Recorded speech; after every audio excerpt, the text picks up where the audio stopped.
자기소개를 좀 한번 해주시겠습니까? 정치계하고는 처음 성이 돼서는 뭐 큰 무관했었는데, 물론 학생운동으로 옛날 긴급조치 9호로 유신반대로 1년 정도 징역 상고는 있었지만 그런 삶은 다 잊어버리고 열심히 생업에 종사하고 있었는데, 2012년도 대통령 선거 때 당시 문재인 캠프에서 저에게 연락이 와서 네. 그때부터 열심히 했었죠. 또 당시에 또 서울시장 선거가 보궐선거가 있었죠. 그때부터 관여하게 돼서 그 다음에 제가 또 이쪽으로 와서 오랜만에 연설도 하고 이러니까 또 주변에서 구청장 선거 나가라, 뭐 국회의원 선거 나가라 이래 부추김을 받고, 그렇지만 10년 동안 양천구에서 제가 나오고자 이 정책에 노크를 했지만 10년 동안 경선 한번 붙여준 적이 없었습니다. 그래서 이 민주당도 그렇고 국힘당도 그렇고 당 대표가 강력할 때는 지역위원장들이 횡포라든가 이 카르텔이 약한데, 다행히 이번에 이재명 대표가 강력하게 대표직을 유지해서 제가 이 극복을 할 수 있었고 경선에 임할 수 있었습니다. 그 정도로 정체벽이 이렇게 높은 줄은 새삼 실감하게 됩니다.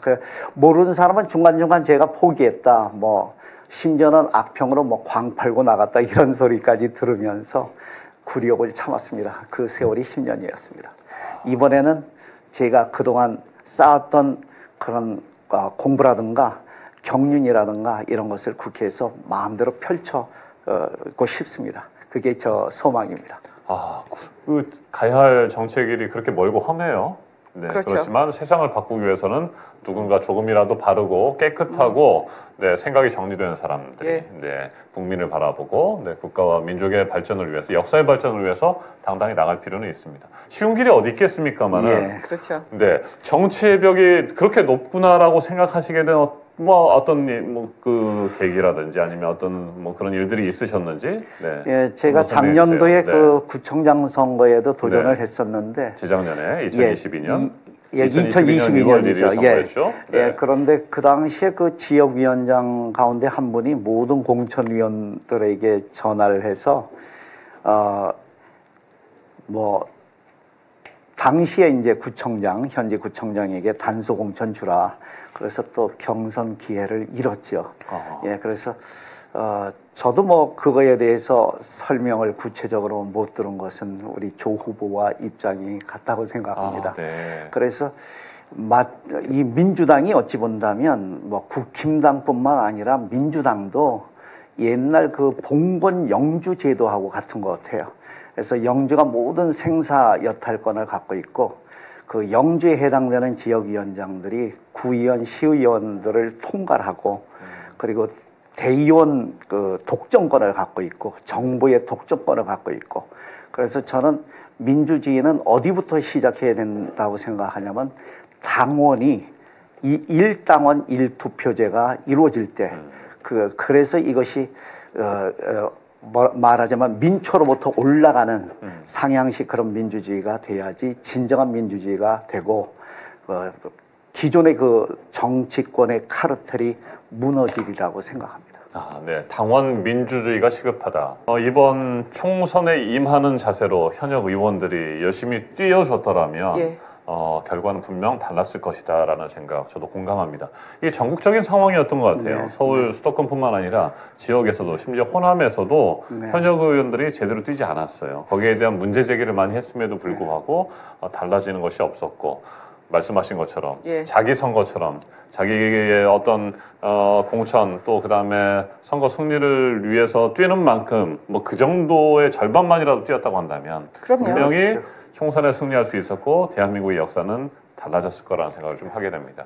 하석태 후보님도 동감하시는 거죠? 절대적으로 동감하죠. 최소한 민주당에서, 중앙당에서 어떤 책임을 물어야 되냐면, 지난 대선에서 이재명 대표가 얻었던 득표와 지난 2022년 지방선거에서 얻었던 각 지역의 지구당의 그 득표율을 비교해 볼 때 현격하게 차이가 있는 지구당에 대해서는 책임을 물어야죠. 현역 의원 평가에서 네. 그런 것들이 좀 반영되지 않았을까요? 네, 그래야 된다고 봐요. 또 하나 네. 그거보다 근본적인 문제는 지역위원장 내지 국회의원이, 제가 만약 국회의원이 된다면 지방의원들, 구의원, 시의원들을 해방시키고 싶어요. 자기의 의전 비서관으로 쓰면 안 됩니다. 네. 예. 그래서 지방정치하고 중앙정치를 분리시켜야지. 그리고 또 구의원, 시의원들도 마음대로 자기 역량을 발휘해갖고 국회의원에 도전할 수 있는 터를 만들어야지. 국회의원이 영원히 태어날 때부터 국회의원 없고 네. 태어날 때부터 구의원 없죠. 그거부터 자기 스스로 민주화를 실현해야 된다고 저는 생각합니다. 네, 맞습니다. 그만큼의 주 수요일부터 내일 모레입니다. 이틀 뒤부터는 22대 지역구 국회의원 후보자 면접이 더불어민주당 중앙당에서 진행이 됩니다. 네. 사실상 지금 경선이 진행되고 있는 거 아니겠습니까? 네. 그렇죠. 그리고 2월 5일쯤에 아마 1차 컷오프 대상자라든지 또 경선 방식들이 지역별로 발표가 되는 것으로 알고 있습니다. 저거는 1월 31일 이번 주 수요일 오후에 면접을 봅니다. 첫날인데 두 분께서도 일정들이 잡혀 있는 거죠? 저는 그렇죠. 2월 1일 날 3시에 그 다음 날이군요. 네, 목요일 오후 3시에 하시고 적합도 조사는 어떠셨어요? 최선을 다했습니다. 제 여건으로 할 수 있는 만큼 했고 아까 조 후보님도 그런 말씀을 했지만 저도 하루에 16km, 20km 다니고 그렇지만 그렇게 다녀도 하나 피곤하지 않는 게 기존 민주당에 대한 그런 실망하는 분들이 많이 격려를 하고 이제는 모든 것이 바뀌어야 된다. 그런 격려 말씀에 피곤함을 모르고 열심히 하고 있습니다. 또 문자 제가 갖고 있는 데이터는 최대한대로 활용해서 하고 있고 후회하지 않을 만큼 열심히 하고 있습니다. 네. 하석태 예비 후보님께서는 앞에서도 잠깐 말씀을 드렸습니다.만 영문학을 전공하셨군요. 경희대 영문학과를 나오셔서 영어 교사를 하시고 한샘학원 영어 강사도 하셨네요. 그렇습니다. 제가 당시 일타 강사였습니다. 그렇습니까? 제가 그 당시 그 서한샘 선생 기억하시죠?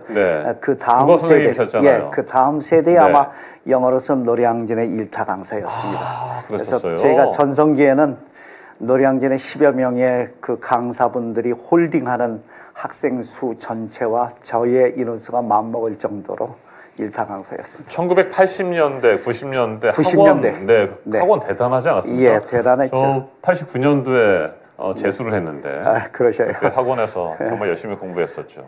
80년대 중후반만 해도 그때 학원에 등록하려면 고등학교 다닐 때에도 길게 줄을 서야 할 정도로 조금 그래야 등록을 할 수 있었어요. 일타 강사라든지 유명한 강사. 조금 시간이 맞았으면 저의 제자가 될 뻔하셨네요. 89년도에 제가 재수를 했습니다. 그렇군요. 영어 강사를 그렇게 하셨고 그러면 돈도 많이 벌으셨겠습니다. 좀 벌었죠. 그 당시에는. 그 당시에는 벌어갖고 그 당시에 몇 년치 가지고 목동 아파트 몇 채 사고 그랬었죠. 그랬어요? 그 목동 아파트가 지금도 있습니까? 살아 있습니까? 살아 있습니다. 아들이 살고 있습니다. 그래요? 그러면 부유하시군요? 그렇지 않습니다. 아마 후보 가운데 재산은 제일 적을 겁니다. 왜요? 또 순환이 많았습니다. 그런 얘기까지 할 틈은 없고. 그렇군요. 그래도 영어 교사도 하셨고 학교에서 한샘학원의 영어 강사도 하셨고 일타 강사로 활약을 하시다가 그러다가 양천구 시설관리공단 본부장 하시고 그러셨잖아요. 이건 또 어떻게 연결이 됩니까? 당시에 그 선거에 김수영 후보 구청장 되셨던 분하고 저하고 경선을 기대했는데 그때 경선을 못했습니다. 그리고 또 김수영 구청장이 당시에 그 선거법에 대해서 저하고 상충 관계에 있어갖고 제가 조사 과정에서 이미 당선되신 분을 내려오게 할 수는 없고 이래서 제가 그분에 대해서 오해했던 부분 이런 것을 검찰, 경찰 수사에서 풀어드렸고 그분도 제가 고마운지 또 제가 경희대 경영학과 교수했다는 경력을 생각해서 그런지 저를 경영본부장에 임명해 줬죠. 그래서 제가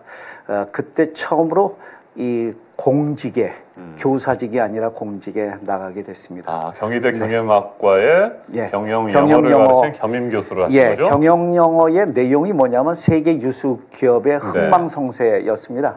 그런데 제가 제 인생에서 제일 자랑스러운 게 뭐냐면 경희대 경영학과 교수를 했는데 저는 사실은 석박사 학위가 없었습니다. 네. 겸임 교수를 하신 거죠? 네. 학사로서 10년 이상 네. 학생들의 좋은 평가를 받아서 계속 10년 이상 할 수 있었고 그 당시에 그 배웠던 바를 양천구 시설관리공단이라든가 또 코레일 네트워크스에서 제가 활용할 수 있었고 그 양천구 시설관리공단 갔을 때 24개 공단 가운데 10여 년 동안 24일을 했던 공단입니다. 네. 그래서 제가 경영혁신을 해서 그곳을 그 해에 당장 16위로 끌어올리고 그 이후로 1위 공단이 되는 큰 역할을 저는 했다고 자부합니다. 네, 그리고 또 코레일 네트워크스의 본부장도 지내시고 대표이사를 네, 지내셨군요. 그렇습니다. 네, 코레일 네트워크스는 어떻게 했어요? 코레일 네트워크스는 문재인 정부 당시에 이제 공고가 있었고 네.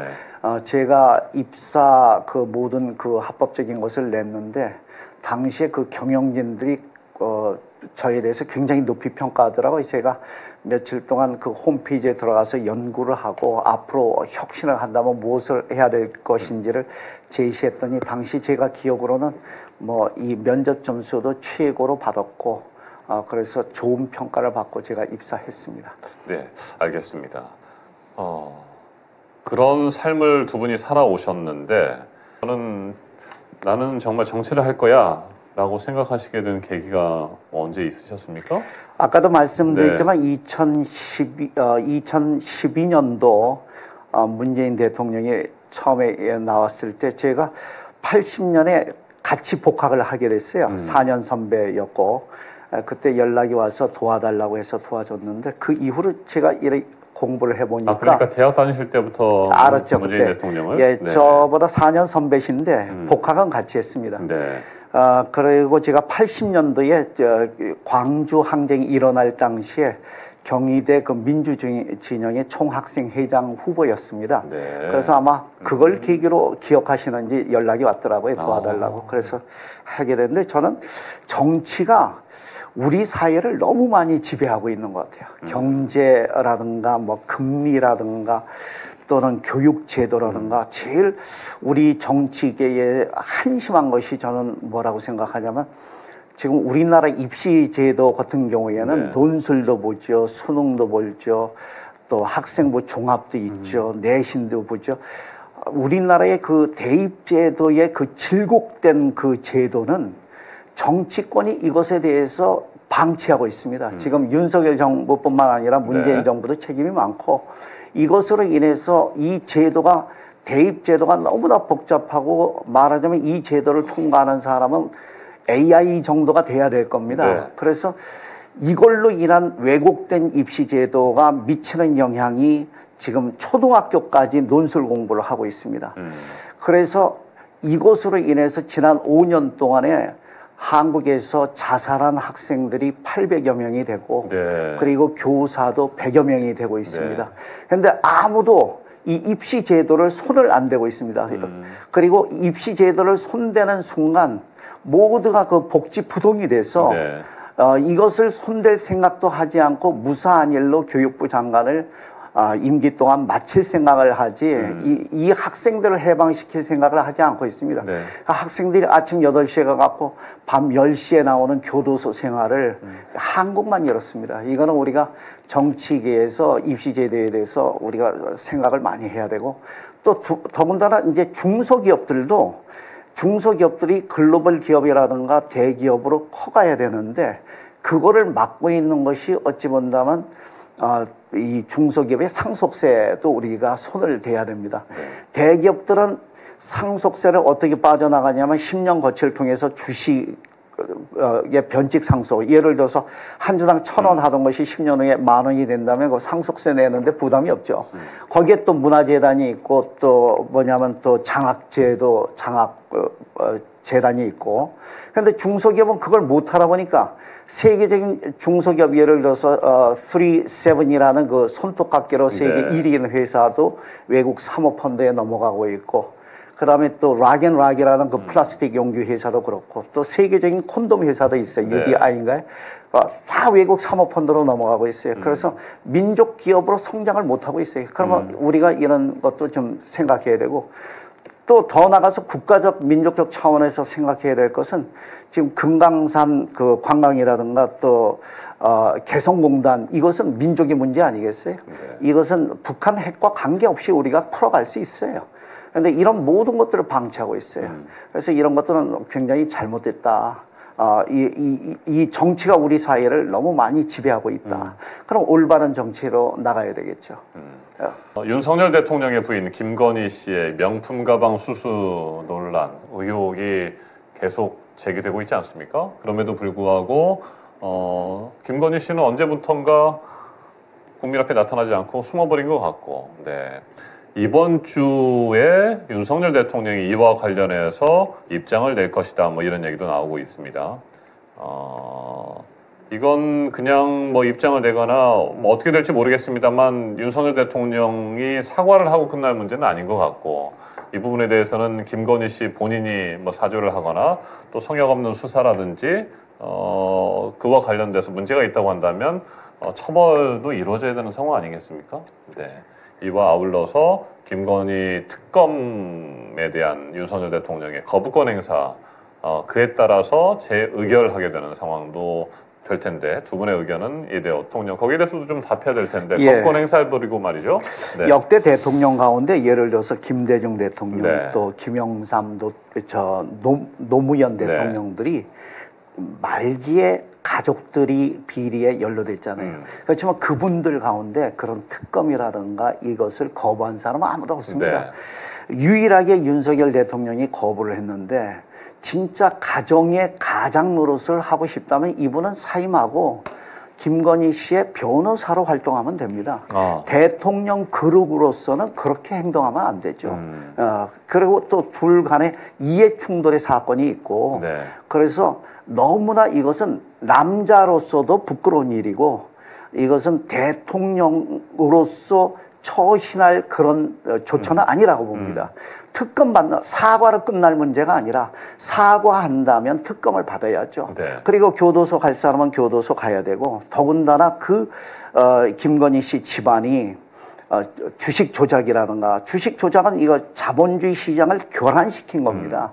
최고의 범죄입니다. 그리고 또 논술 표절이라든가 이런 모든 것을 다 받아야죠. 그 뭐 핸드백 하나의 문제가 아니라 핸드백 하나의 문제가 아니라 그보다 더 엄청난 그 인생 조작의 그런 범죄라든가 이런 것에 대해서 마땅히 처벌을 받아야 되고 22대 국회에서는 이거부터 김건희 씨 특검부터 또 거기에 연루된 윤석열 대통령이 잘못이 있다면 탄핵부터 이거부터 시행해야 할 목적이 22대 국회에 있다고 저는 생각합니다. 윤석열 정권의 가장 큰 문제점은 뭐라고 생각하세요? 하나만 딱 꼽는다면. 가장 큰 문제가 너무 극단주의적 이념주의에 사로잡힌 것 같아요.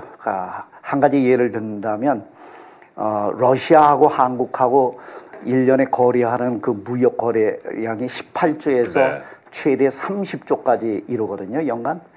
그런데 어떻게 1조도 안 되는 우크라이나를 선택하고 러시아를 포기합니까? 예를 들어서 삼성전자의 갤럭시 폰이 삼성은 러시아에서 국민 기업이었는데 수십 년 동안 그런데 작년도 한 대도 못 팔리고 그 시장을 중국의 샤오미가 다 먹었어요. 그 다음에 또 현대자동차도 작년도 5월 30일 날 철수를 했거든요. 작년도에 그 작년도까지 현대자동차는 러시아에서 연간 30만 대를 생산을 했습니다. 그 다음에 또 어떻게 14억 중국 시장을 포기하고 2,400만 대만을 선택합니까? 이거는 너무 이념주의적에 사로잡혀 있고 오히려 미국이라든가 일본은 작년도에 미국은 역사상 최대 무역 거래량을 중국과 했습니다.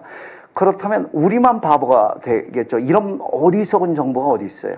그리고 노태우 정부라든가 김영삼 정부, 이명박 정부, 박근혜 정부의 다 공통점은 중국을 하나의 중국으로 인정했지 대만을 선택하기 위해서 중국을 포기하지 않았습니다. 네.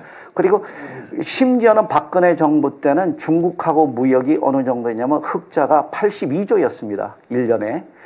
그런데 윤석열 정부는 2022년도에 무역 적자가 중국과의 무역 적자가 60조고 작년도에는 23조였습니다. 아무리 초등학생이라도 이렇게 아마추어 내지 이념주의에 사로잡혀갖고 국가 전체 외교를 망가뜨리는 이런 대통령은 없었고, 우리나라 GDP의 50 내지 최대 60%가 수출에서 이루어지는데 수출을 포기했습니다. 그러니까 SK의 그 최태원 상공회 회장은 뭐라고 얘기했냐면, 중국 시장을 포기하면 우리나라가 위험해진다. 네. 이렇게 재벌조차도 불안해하고 있습니다. 이 정부에 대해서. 그래서 참 한심한 정권이다. 모든 것을 국익적 관점, 실용주의적 관점에서 국가를 경영해야지. 이것이 뭐냐면 경제만 망치는 것이 아니라 외교 안보조차도 위험하게 만들고 있습니다. 그래서 왜 러시아와 북한과 중국이 지금 일치 단결해 갖고 하나의 괴를 형성해서 지금 대한민국을 위협하고 있느냐. 이건 윤석열 정부의 최대 실책이라고 저는 생각합니다. 네, 미국에 집중되어 있는 윤석열 정권의 외교 정책을 비판하셨습니다. 네. 그렇다고 해서 러시아를 선택하고 우크라이나를 포기해야 된다는 말씀은 아니시죠? 네, 그렇죠. 중국을 선택하고 대만을 포기해야 된다는 말씀도 아니라고 그렇죠. 생각합니다. 네. 이건 또 세계 인권의 문제인 그렇죠. 것이고, 그렇죠. 네. 네. 세계 평화를 위해서 또 신경 써야 되는 부분 분명히 있고 지원해야 되는 부분이 있습니다만, 현실적인 경제적인 부분들 또 자원 빈국인 대한민국의 상황에서 등거리 외교를 통해서 우리 국익을 그렇죠. 위한 그런 외교 정책을, 그렇죠. 경제 정책을 펼쳐야 된다는 말씀으로 네네. 이해합니다. 제가 항상 방송 마무리할 때 드리는 질문입니다. 예비 후보님들에게요. 먼 훗날 10년도 좋고 4년 뒤도 좋고요. 국회의원이 되신다면 어떤 국회의원이었다, 어떤 정치인이었다라고 하는 평가를 받고 싶으신지요? 하석태 예비 후보님. 예, 최근에 이재명 대표가 그 칼로 거의 그 암살 수준까지 갔었죠. 우리 앞에서 칼을 찔른 김진성만 생각할 것이 아니라 우리 민주당 내에서도 이재명 대표의 그 체포에 2번씩 동의한 의원들이 찬성과 기권 합치면 40여 명이 있습니다. 이번 국회에서는, 이번 22대에서는 이분들에 대한 당원들과 시민들의 심판도 필요합니다. 저는 국회의원이 된다면 계보라든가 계파에 얽매이지 않고 국가적 관점에서 무엇이 국민에게 이익이 될까? 무엇이 우리 국가 대한민국의 100년 대계를 위해서 좋은 조처이고 행동인가? 이것에 대해서 고민하고 행동하는 그런 국회의원이 되겠습니다. 고맙습니다. 알겠습니다.